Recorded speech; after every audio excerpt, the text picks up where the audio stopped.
জানেন কি মায়ের দোয়া কেন শক্তিশালী? মায়ের দোয়া সরাসরি কবুল হয়।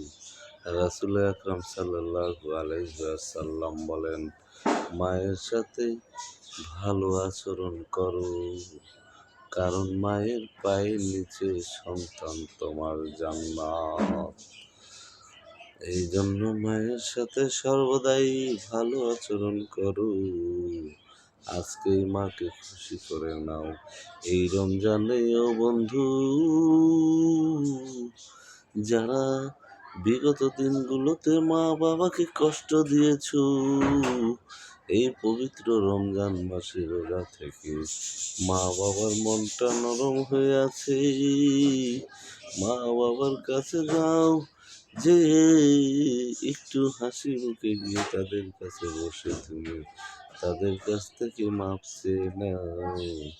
তোমার চেহারার দিকে তাকাইয়া যতই কষ্ট দাও না কেন বন্ধু, তোমার মা বাবা তোমাকে ফিরাইয়া দিতে পারবে না। অবশ্যই তোমাকে টান দিয়ে বুকে নিয়ে বলবে, সন্তান আমি তোর মা, আমি তোর বাবা, আমাদের কাছে তোর কোনো অপরাধ নাই, তোর ক্ষমা চাওয়া লাগবে না।